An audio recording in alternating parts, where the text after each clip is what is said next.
আসসালামু আলাইকুম। প্রিয় বন্ধুগণ, আল্লাহ রাব্বুল আলামিনের কুরআন শিক্ষার এই অনন্য আয়োজনে তাহমিনাস লার্নিং ক্লাব বরকতময় প্রযোজনা চলো কুরআন শিখি। চলো কুরআন শিখি আপনাদেরকে গত পর্বে শেখানো যে হরফগুলো নিয়ে আলোচনা করেছিলাম তা আজকে আমরা চূড়ান্তভাবে মূল্যায়ন করব যে আমরা কতটুকু শিখেছি। সবচেয়ে মজার বিষয় হচ্ছে আপনার মক্তব আপনার ঘরে, আপনার হাতে এবং আপনার পকেটে। সুযোগ মতো আপনি আপনার পড়াটা দেখে নেবেন। আপনারা আমাকে ওয়াদা করুন যে তাহমিনাস লার্নিং ক্লাবে আমার পাশে থাকবেন এবং কুরআন শিক্ষার জন্য আপনি ইচ্ছা পোষণ করবেন। তাহলে চলুন আজকের ক্লাসটি আমরা শুরু করি। আর হ্যাঁ, আমরা এটা মনে রাখবো যে আরবি লিখতে হয় ডান দিক থেকে। তাহলে আমরা ডান দিক থেকে লেখা শুরু করব। বিসমিল্লাহির রহমানির রহিম। আলিফ। ব্যাস, শুধু একটি লম্বা টান দিলেই হয়ে যায় আলিফ। কি? শুধু একটি লম্বা টান দিবেন।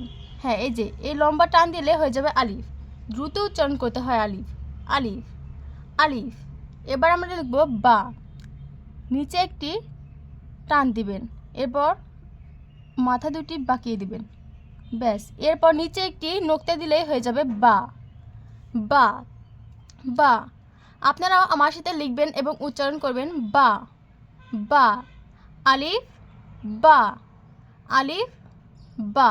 এরপর সেম আকৃতি আমরা আবার আঁকবো। নিচে একটি টান দিলাম, এরপর আবার মাথা দুটো বাঁকিয়ে দিলাম। এবার আমরা এটার নিচে কোনো নোক্তা দেব না, বরং এটার উপর আমরা দুটি নোক্তা দিব। তাহলে এটা কি হলো? তাহলে এটা হলো তা, তা, তা। আলিফ, বা, তা, আলিফ, বা, তা। তারপর আমরা আবার সেম এই আকৃতিটা আবার লিখব।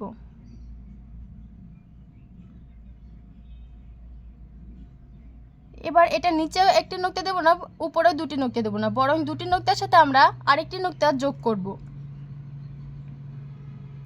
তাহলে এটা কি হলো?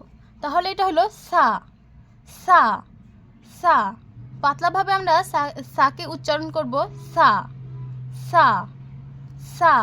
তাহলে আপনারা আমার সাথে আরেকবার পড়ুন। আলিফ, আলিফ, বা, তা, সা। আলিফ, বা, তা, সা।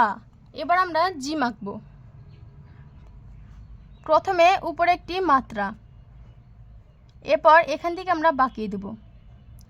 ব্যাস, এর পেটে যদি আমরা একটি মাত্র নোক্তা দিই তাহলে হয়ে যাবে জিম, জিম, জিম। উপরের দাঁত এবং নিচের দাঁত একত্র হয়ে উচ্চারণ হবে জিম, জিম, জিম। এবার আমরা হা লিখব। আবার সেম এই আকৃতিটা আমরা লিখব। হায়ে কোনো নোক্তা হয় না, তো আমরা এখানে কোনো নোক্তা দেব না। তাহলে এটা হলো হা, হা, হা। গলা থেকে একটি স স উচ্চারণ হবে হা, জিম, হা, জিম, হা। এরপর আমরা লিখব খ।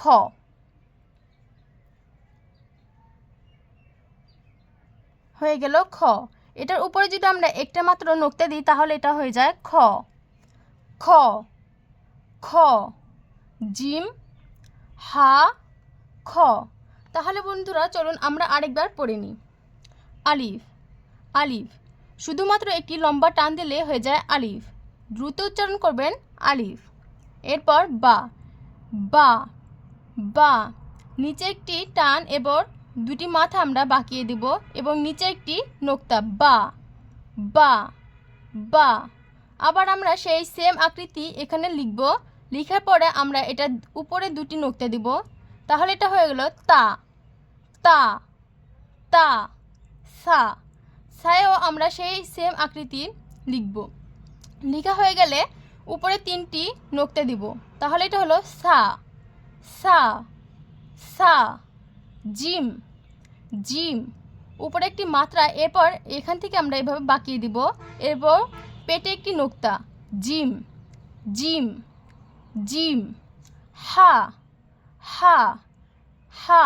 উপরে একটি মাত্রা, এরপর আবার আমরা এভাবে বাঁকিয়ে দেবো, কিন্তু এটাতে কোনো আমরা নোক্তা দিব না। তাহলে এটা হলো হা, হা, হা। খ।